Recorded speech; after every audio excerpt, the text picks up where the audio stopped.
everybody, and welcome to the garage. Now, we've had an overwhelming response. Pete, you've seen some, and many of those names that have poured in, and I really do. Names, yes. A lot of new names, and it seems to be unanimous that people want us to keep on with the Facebook page from the garage, as we're doing right now, as you're looking at it. This is the Facebook page from the garage, and what Andy Martin does is to simply take the audio from this and turn that into the podcasts, which he distributes on the various popular platforms, or wherever you get your favourite podcast from. And apparently millions of people must be getting podcasts, because you wouldn't find all the radio stations jumping on that bandwagon if it wasn't something that was hot. Anyway, I'm glad I'm in there. And I'm glad I'm in the garage, even though it's freezing, Pete. Bit cool. It's true. It is true. Anyway, I hope you had a very nice weekend. Congratulations to the Matildas. A great win on Saturday night. Well done. And you put that with the Ashes. We won the Ashes from the Brits. And then there was the Netball World Championship or World Cup. We're looking pretty good, sport-wise, in Australia. But the best of luck to the Matildas for the semis, the semi-finals. I'm sure they'll do extremely well. Anyway, you've got to be in it to win it. Here in Australia, it would seem, sadly, we can do lots of things very well. But we can't even make our own toilet paper. Australia's largest toilet paper manufacturer says that it is left with little choice but to restructure the business. And the managing director says this: it's because of the obscene gas and power prices, cost of electricity in Australia. Thank you, Prime Minister Albanese. And the ideology, of course, renewables, pursuit thereof. There goes another 70 jobs and an industry. Where is the union, I wonder? The union owns the Labor Party. Why don't you kick him in the bum? Appropriate place, considering the story, to do that. This man, he says that we're simply not competitive anymore. The head of this company, Sorbent. We cannot produce affordable, competitively priced electricity, the ramifications of which are horrific. Sorbent is shifting its operation to Indonesia. Ladies and gentlemen, we can't even afford to wipe our own bums. Another piece of financial news, I couldn't believe this one. News Corporation profits plunge 75%. Now, that's not just Australia, because they're a global organisation. But it says that they're optimistic. They say the future is full of possibilities because of artificial intelligence, which is code, I think, for getting rid of people, you know, real live flesh and blood workers. Oh, God. Rupert. I must admit, he, as I grew up, he was something of an idol of mine, and because he seemed to be able to do the impossible and do it extremely well. But I don't understand this. I mean, News Corp profits, 75% fall in profits, but they say they're optimistic about the future, and that's because of the remarkable opportunity presented because of AI. Now, if we replace people with artificial intelligence, where will we get the money, the salaries, to buy the products to keep the entire economy going? I mean, to me, it's a no-brainer. I mean, if everyone is sitting on a small fortune, it doesn't really matter. But most of us go to work. I think it's fair, speaking of work, I think it's fair to say that WorkSafe is a broken model. WorkCover was the same. The public, the taxpayer, has to subsidise it. I think it's to the tune of billions of dollars a year. The truth is, it's badly run. They put up the levy that all the businesses have to pay, and I think they've put it up by about 1.5%, which for some businesses is a great deal of money. It looks on the surface like they couldn't run a booze up in a brewery, yet they continue to be allowed to do it. I hear the staff, in particular the top staff, the people who run the joint, are getting hefty pay rises. Doesn't make any sense. But then again, there are so many things these days to me that just don't make any sense. Speaking of things that don't make any sense, the Australian company, now listen to this, the Australian company Construct was paid more than $300 million by the federal government to care for refugees and asylum seekers on Nauru. That's last financial year. Even though there were no refugees on the island. Well, look, to be totally precise and honest with you, there were 24. 300 million taxpayer dollars to look after 24 people in 1 year. Over 5 years, Construct was paid $1.82 billion by the Australian government, which means you and me. Now, that has to be explained by somebody. Please? Is anybody? Opposition? Media? Anyone awake? The Greens want to cap rents. You've heard about all of this, and something of a stalemate in the House of Reps at the moment. They want to cap rents. I mean, it sounds good. It sounds popular, doesn't it? Others say that it's a supply problem. Everyone agrees, however, that there is a housing crisis. 125,000 people sleeping rough on the street, in tents, in the long grass, every night. The National Cabinet meeting on Wednesday will be all about fixing the problem. And that will be interesting. It will be very interesting.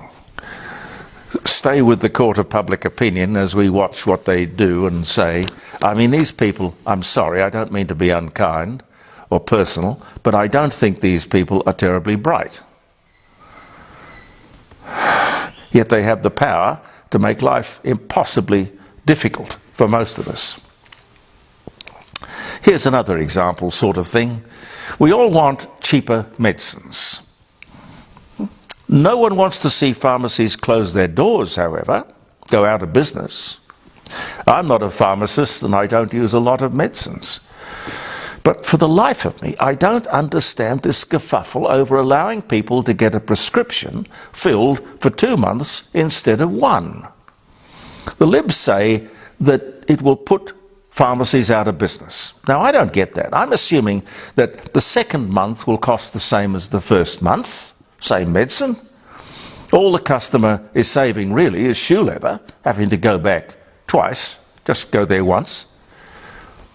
Income to pharmacies should be the same.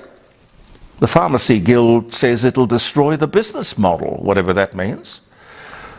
Look, people don't like change. I know that. I know that. The government says that this is going to help the consumer, and it sounds to me like it will. But if that is true, they should be able to nicely and quietly explain the benefits of the change to both sides of the argument. These pharmacies are small businesses. They're mom and dad businesses. I mean, yes, some of them are big chains, I know that. But I've always thought a pharmacy was a little gold mine, really.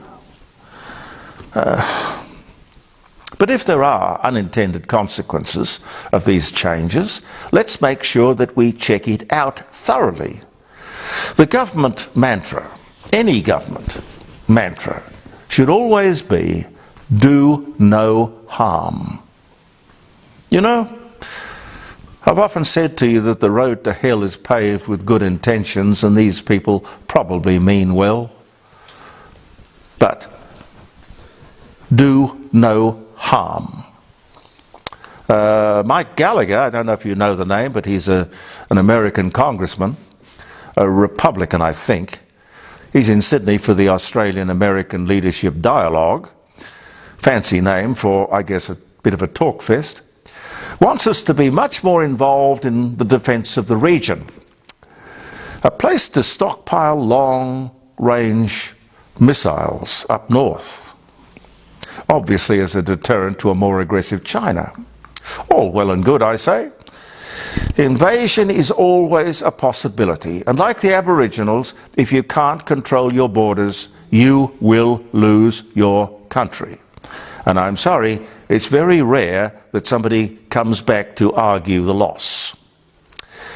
Now, like the Aboriginals, we can't defend Australia against an invasion. That's true. We can't do it alone. It's that simple. And if freedom depends on a closer relationship with our allies, terrific. And if China observes Australia as a giant American aircraft carrier, well, it's a good thing. It's a good thing. That will probably keep us safe and them at home. And until future notice, God knows what's over the horizon, we can just go on being best buddies. Well, best trading buddies anyway, hopefully. Before I leave you, and I'd like to remind you once again of the live broadcast on Fridays.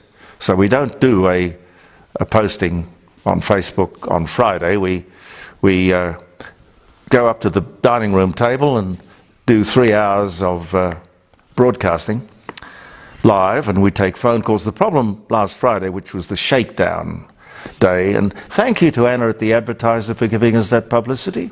That was very kind of you. It was a shakedown day, and it shook out some problems. One of the major ones was the telephone. We're going to get another telephone with a bigger capacity or more pixels or I don't know what. But it'll work better on Friday. I can promise you that.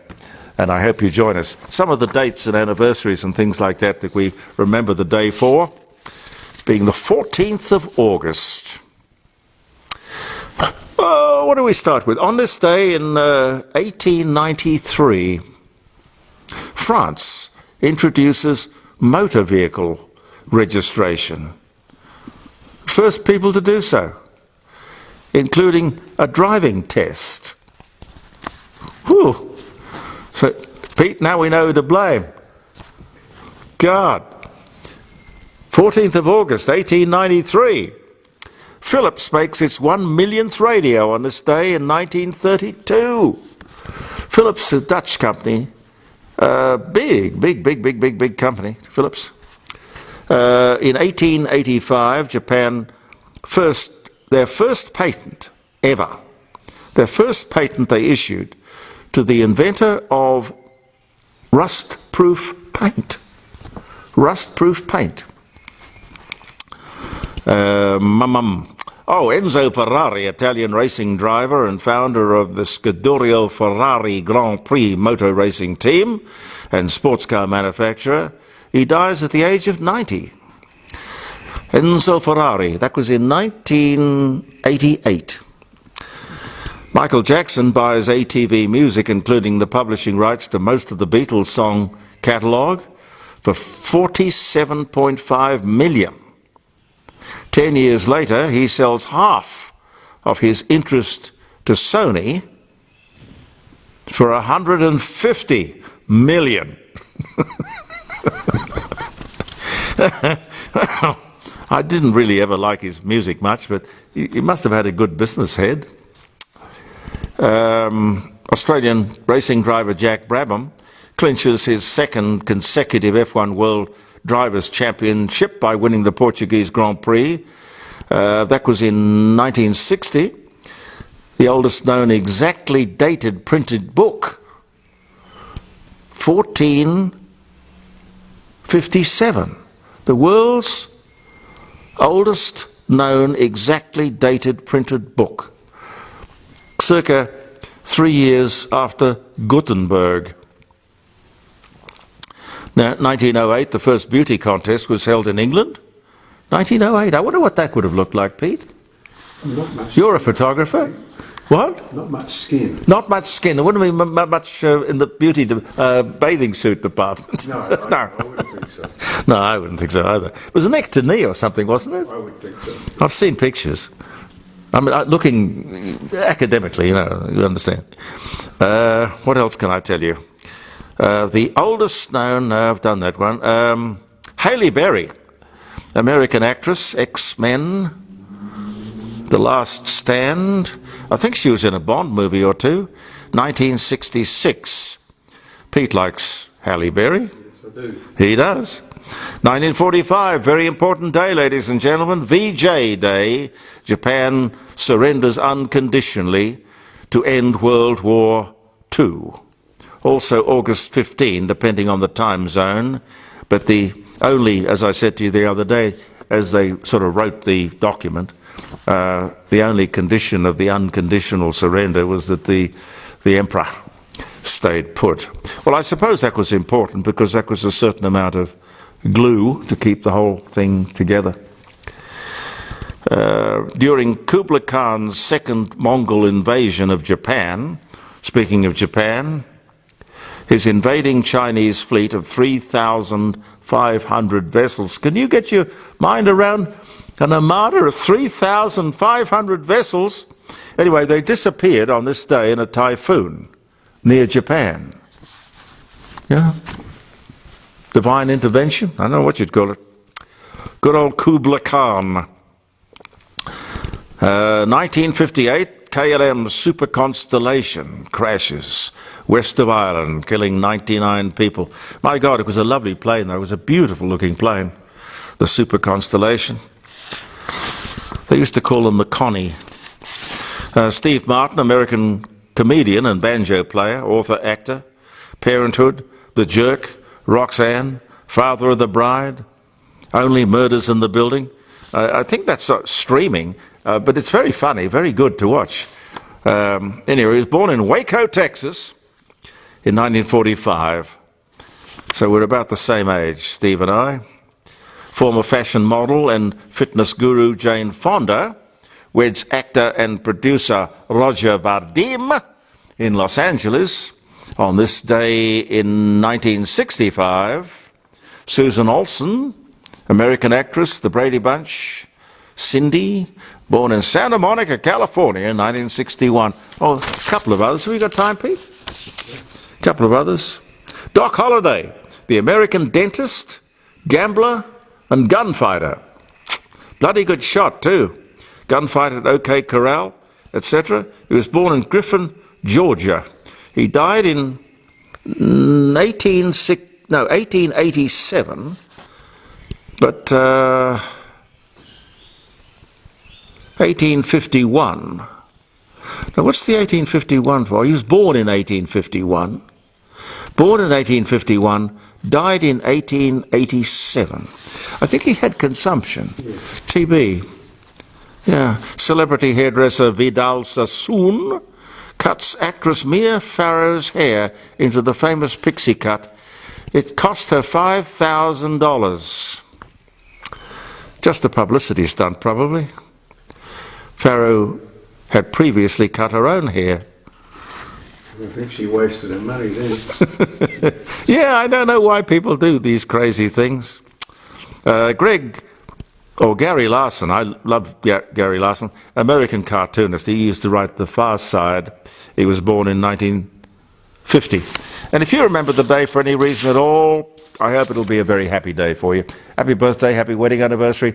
We'll see you tomorrow here in the garage, in the court of public opinion, and I look forward to your company and hopefully your phone calls on Friday when we go live on jeremycordeaux.com, Australia's, and maybe even the world's newest radio station.